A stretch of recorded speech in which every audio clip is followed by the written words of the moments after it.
Vamos con este ejemplo. Me piden encontrar los intervalos de concavidad y los puntos de inflexión para esta función definida en todos los reales. Yo aquí me he adelantado un poco para no demorarme tanto en la escritura y vamos a ir llenando acá esta información conforme vamos haciendo el análisis. Me piden encontrar los intervalos de concavidad y ya sé que la concavidad está relacionada con la segunda derivada. Entonces, vamos a sacar la segunda derivada. Primera derivada, que no tiene dificultad, vuelvo y derivo, y en esta función es que vamos a basar nuestro análisis. Entonces, yo igualo a cero la segunda derivada para encontrar esos puntos críticos de segundo orden, ¿sí? Los cuales ya sé que van a ser los candidatos a puntos de inflexión. Entonces, tener esto igual a cero, pues implica tener 6x igual a cero, y eso es tener x igual a cero. ¿Sí? Este va a ser el punto que me va a partir el dominio. Entonces, podemos hacerlo como antes, revisando el signo, pero en este caso el signo de f segunda.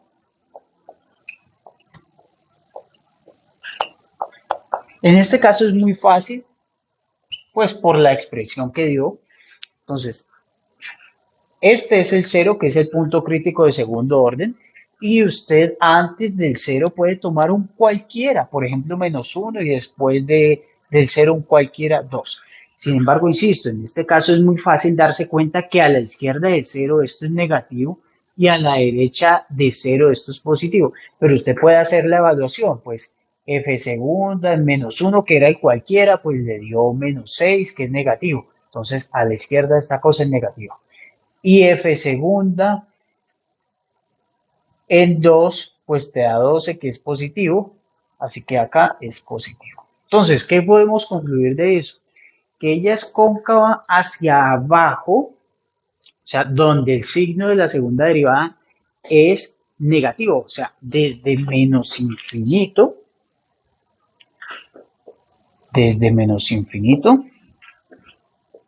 hasta cero, ella es cóncava hacia abajo. Y es cóncava hacia arriba desde cero hasta infinito. ¿Listo? Note que ahí va en cero va a haber un cambio de concavidad porque antes del cero es cóncava hacia abajo y después del cero es cóncava hacia arriba. Entonces, ¿cuál sería el punto de inflexión? El punto sobre la gráfica. Entonces sería el punto de coordenadas 0, f de 0. O sea, 0 y pues evaluamos en la función original, ojo, porque estamos sobre la gráfica de la función, f de 0 y f de 0 aquí nos va a dar 1. Entonces, el punto 0,1 es el punto de inflexión sobre la gráfica de f. Vamos con este ejemplo ahora. Vamos a hacerle el mismo tratamiento, pero a esta función que es un poco menos elemental que la anterior. El dominio de esta función pues es de 0 a infinito. Por favor, quiero que pause el video y verifique que la primera derivada de esta expresión y la segunda derivada de esta expresión. Entonces, el análisis pues va a estar referido a la segunda derivada porque nos piden los intervalos de concavidad. Yo quiero saber dónde esta cosa es cero o dónde no existe, pero que viva en el dominio. Obviamente esta cosa no existe en cero, ¿sí?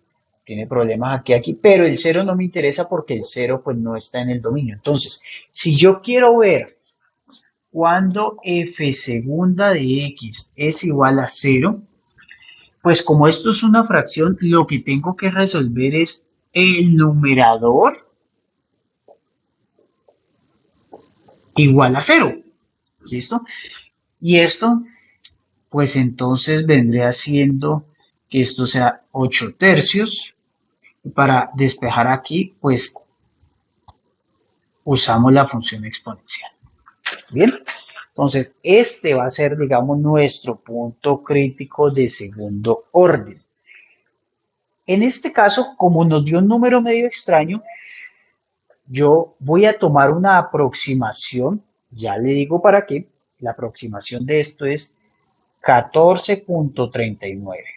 Ojo, a mí la aproximación no me interesa sino para tomar un número antes y un número después. porque el número clave es este e a la 8 tercios, que lo debo dejar así, porque eso es un número irracional. ¿Listo?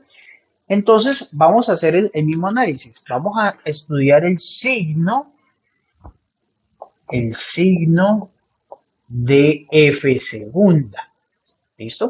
Entonces, yo ubico ese número, lo voy a poner por aquí, digamos, aquí tengo e a la 8 tercios.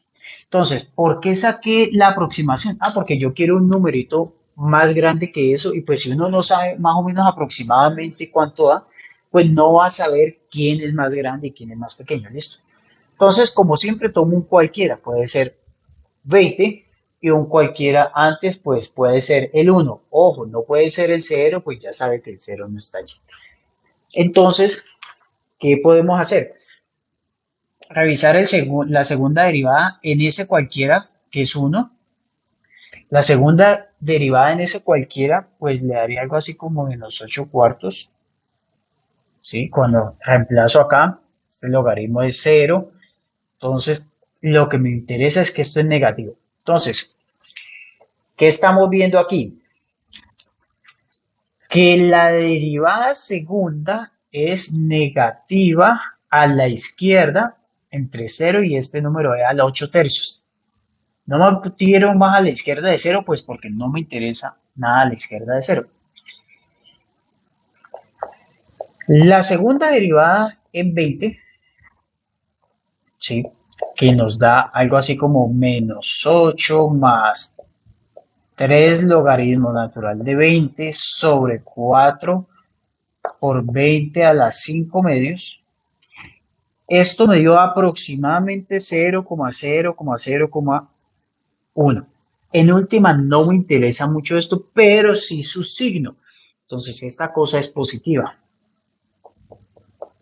Eso quiere decir que a la derecha de este número, la función es positiva. Entonces, ahora sí, vamos a responder. Entonces, cuidado, solo usé esto para saber un número después, un número antes. Pero todo va a ser clave respecto a este número. Entonces, f es cóncava hacia abajo.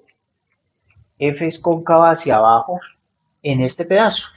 O sea, en 0 e a la 8 tercios. ¿Listo? Y es cóncava hacia arriba desde ese e a la 8 tercios hasta infinito. Muy bien. Por otro lado, mire que aquí hay un cambio de concavidad, porque atrás de este número viene siendo cóncavo hacia abajo y luego viene siendo cóncavo hacia arriba. Luego, el punto sobre la gráfica pues vendría siendo e a la 8 tercios, f de e a la 8 tercios. Entonces tenemos que evaluar la función, o sea, la función original en ese número. Y si evaluamos esa función original, hagámoslo por aquí, f de e a la 8 tercios, pues note que vendría siendo el logaritmo natural de e a la 8 tercios sobre raíz de e a la 8 tercios. Note que esto y esto se simplifica y me queda 8 tercios. Y aquí, pues esto es una raíz, así que es multiplicar todo ese exponente por un medio, o sea que podemos poner e a la 4 tercios. ¿Listo? Si utilizo la notación de exponente negativo, entonces podemos escribir así. Primera coordenada de esto y la segunda la imagen, o sea, 8 tercios por e a la negativo 4 tercios. Usé el exponente negativo, pues ya que esto está abajo. Entonces, este vendría siendo el punto de inflexión sobre la gráfica de la función. Vamos con el criterio de la segunda derivada, el cual me va a dar otra forma de determinar los máximos y mínimos locales de una función que tenga segunda derivada. Entonces, vamos a asumir que f es dos veces diferenciable en cierto intervalo abierto AB y se hace un punto en ese intervalo abierto de tal forma que ese punto me anule la primera derivada. ¿Sí? Sí, f' en c vale 0. O sea, C es un punto crítico, un número crítico, pero no del tipo de que no existe, sino donde te anula la derivada, un tipo de ese número crítico. Entonces, ¿qué dice? Si la segunda derivada, cuando usted la evalúa en C, es negativa, entonces f tiene un máximo local allí, ¿sí? Si la segunda derivada es positiva en ese número C, entonces f tiene un mínimo local allí en C.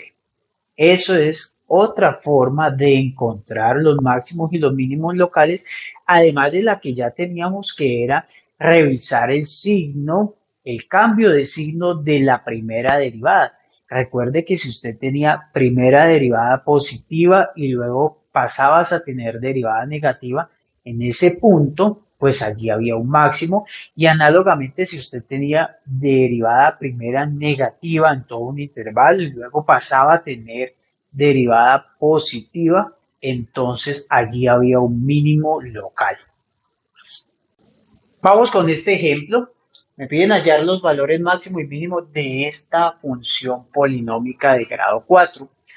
Este ejemplo ya se trabajó haciéndole el análisis a la primera derivada. Simplemente quiero estrenar el criterio de la segunda derivada con este ejemplo que ya se trabajó, ¿sí? Para verificar otra forma de trabajarlo. Bien, entonces la primera derivada la tenemos aquí.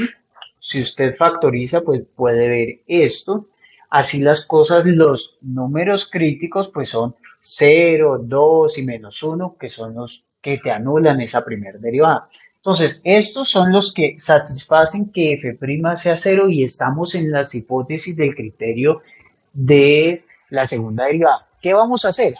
A evaluar estos números en la segunda derivada. Entonces, comencemos por obtener esa segunda derivada. Entonces, la segunda derivada aquí daría 36x cuadrado menos 24x menos 24. ¿Listo? Eso nos da la segunda derivada y vamos a evaluar entonces f segunda en menos 1, f segunda en 0 y f segunda en 2. ¿Listo? Si usted reemplaza este número aquí, pues a mí me dio 36. Sí, porque pues esto da 1 y este da 24 positivo, que simplifica con este, queda 36. Lo que a usted le interesa es el signo. Como esto es positivo, concluimos que f alcanza un mínimo en x igual a menos 1. ¿Sí? Un mínimo local. Eso dice el teorema.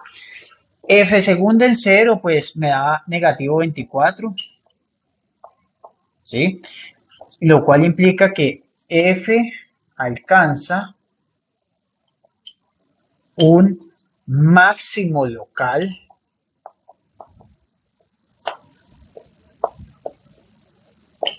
en x igual a 0. Y la segunda derivada en 2, a mí me dio 72, que lo que interesa en últimas es el signo, lo cual implica que f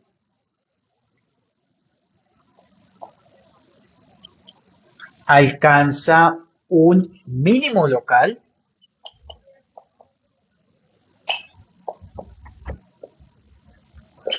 en x igual a 2. ¿Listo? Bueno, pues simplemente era para verificar esto y contrastarlo con la información de este mismo ejemplo cuando se abordó por el otro camino. Quiero que observe que si usted quiere saber el valor del máximo local, del mínimo local, el valor como tal, pues tiene que evaluar estos números menos 1, 0 y 2 en la función original y pues ya eso le termina por dar el valor máximo y el valor mínimo. Insisto, simplemente quería contrastarlo con lo que ya se había obtenido anteriormente. Terminemos el video con este ejemplo. Me piden utilizar el criterio de la segunda derivada para encontrar los extremos locales de esta función cuyo dominio pues son todos los reales excepto el -1 y el 1 que son quienes te anulan ese denominador. Le queda como ejercicio a ustedes verificar que el cálculo de la primera derivada es esto y el cálculo para la segunda derivada es esta expresión. ¿Listo? Simplemente es derivar esos cocientes, ya, o sea, no se va a demorar mucho.